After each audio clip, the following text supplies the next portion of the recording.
Hello and welcome. This is Mahdi, Ragivah Mahdi, Soul Focus Group CEO and Super Coach.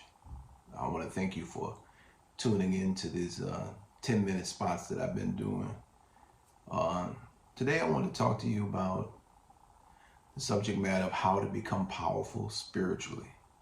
How to become powerful spiritually. What a wonderful topic. I think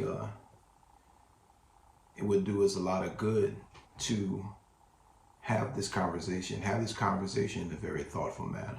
Say, recently I lost my mother, and it was unexpected. She went into the hospital for a hip replacement surgery and never recovered from the surgery. I'm so glad that I was there to bring her into the hospital and to see it before she passed. You know, when you think about it, life is so unpredictable, and it's really precious. The time we have is precious because none of us know how much time we have left. And so it calls for us to be prudent with our time and to also make the best of the time we have when we have it, because we only have now. You've heard lots of spiritual teachers, practitioners, mentors, coaches, preachers, pastors, mothers, fathers say that we only have now. And it's true, we only have now. And the question is, what you're going to do with it. Right now we have it. You have now in your hands. I have now in my hands. For as long as I can hold it, I have it. Now I have it. And it's never any other time that I will have it except now. So we spend so much of our time in the future or in the past, distracted from what we have now. Right now, what you have now. You have time now.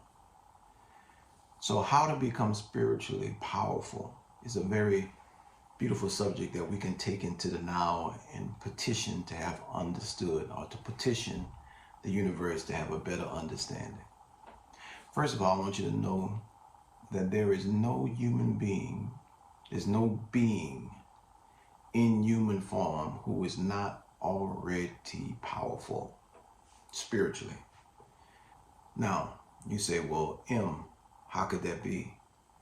How could every being in human form already be powerful, and yet we don't see it out in the world? I would say, to the contrary, we do see it out in the world. We just see it being, the spiritual power being used incorrectly, misused, misunderstood, and as such, everything that you see being created in the world, whether it be good, bad, or ugly, is created by the same power, and that power is spiritual power. Nothing comes into being except through spiritual power. So now, just think about that for a minute. So even the people who keep getting the opposite of what they want, who continue to struggle with a life of unhappiness and dissatisfaction and regret, all of those things have been created into their lives through their spiritual power, the misuse of it. There's nothing that you can point to that's not a result of spiritual power, either being used correctly or incorrectly. So I wanted to put that in context, because I can't say that I've ever met a being that wasn't spiritually powerful.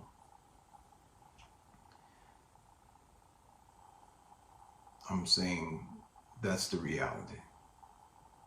Now, whether or not you want to agree with it is another thing. I'm not here doing these videos for you to agree or not agree. I'm here because I'm sharing what I understand with over 30 years of practice, and have taught me that we all are producing what we produce by the use of our spiritual power. The problem is what we've been producing with it is not what we want. So it's more accurate to say that how to become powerful spiritually requires adjustment, spiritual adjustment. It requires alignment within oneself in order to use that power to produce the outcomes that you will end up feeling powerful about. See, because if you use the power to create the opposite of what you want unknowingly, you are not going to feel powerful as a result of doing so, because usually when you don't get what you want, it creates a sense of dissatisfaction and sometimes anger and disappointment because it's not what you want. But I will humbly suggest to you too is that the problem has never been us not getting what we want in life.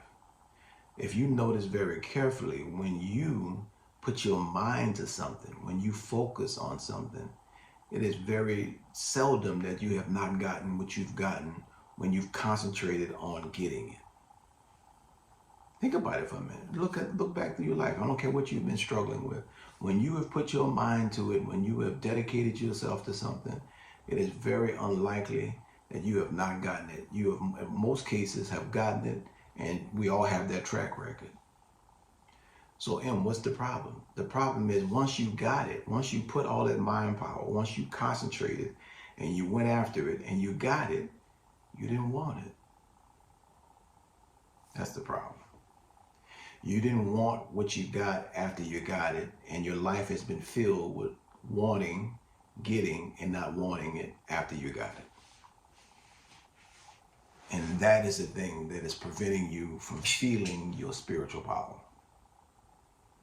Now, the question is, why do you keep wanting, getting, and not wanting? How many people in your life, relationship-wise, have you, let's say in romantically, wanted, got it, didn't want it? How many things have you achieved? Degrees, money, promotions, things that you would think that you would really want, and you thought you really wanted, and you put everything you could to go get it, even career, promotion, certain amount of money, etc., etc. Got it, and whoa, you're like, this ain't it. This is not it. And you walk away, feeling less powerful than you did before you had it. Because you thought by getting it, that was going to increase your power. Nothing we acquire in life will increase our power.